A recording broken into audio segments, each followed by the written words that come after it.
Samsagafatuko nidalate ati Waaqayyo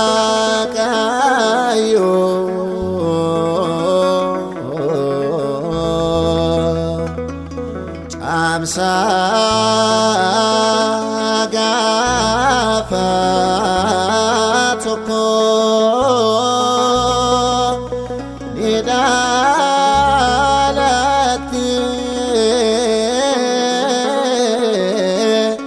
ati Waaqayyo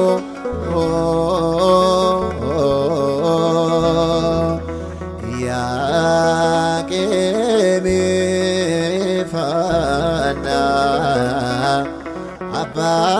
Fadashira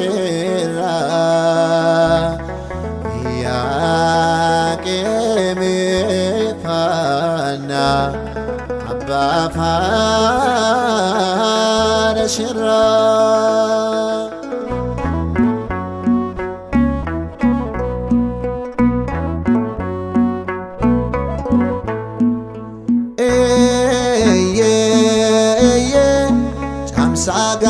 Samsagafatuko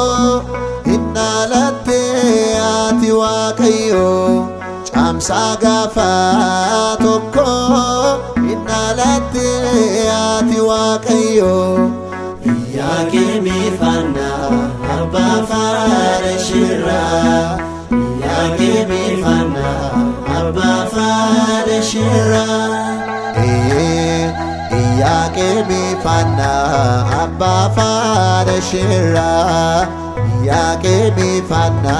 Abba Fadashira Mikael ergaman Oma satindule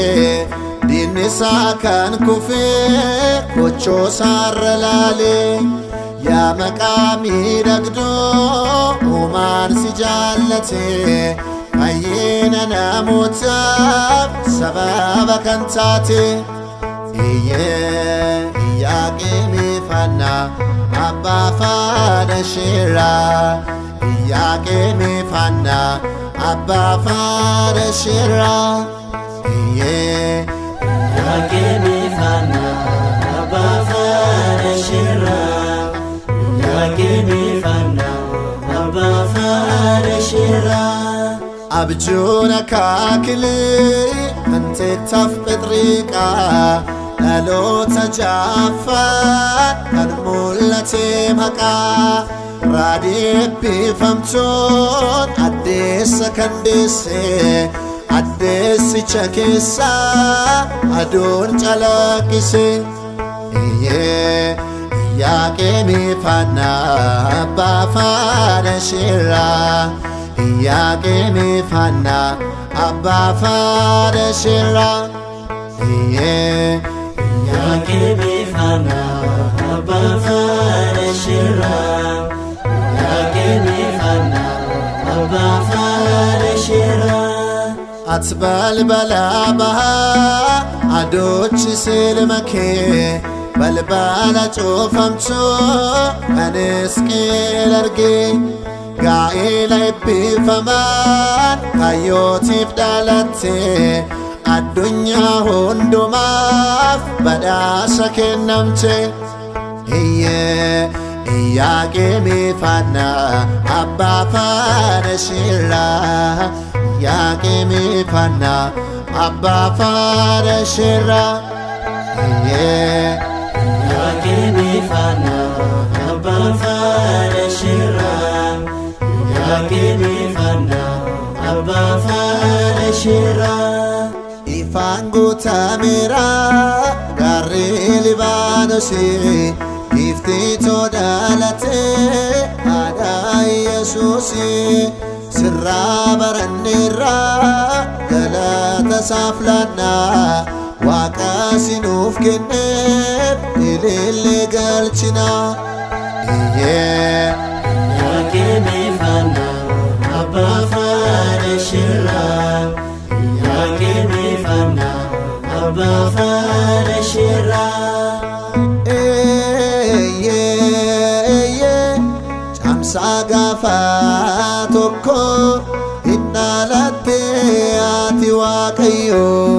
camsa gafa tokko innalatti ati waaqayyo Iyyaqeemi fanna abba farashirra Iyyaqeemi fanna abba farashirra Iyyaqeemi fanna abba farashirra Iyyaqeemi fanna abba farashirra Iyyaqeemi fanna abba farashirra Ya dubarooti akka warra kaanii fedha fooniif ejjaan kan dhalatte miti annaadhaa fi Iyyaqeem irraa qunnamtii gaa'ilaa eebbifamaadhaan dhalatte malee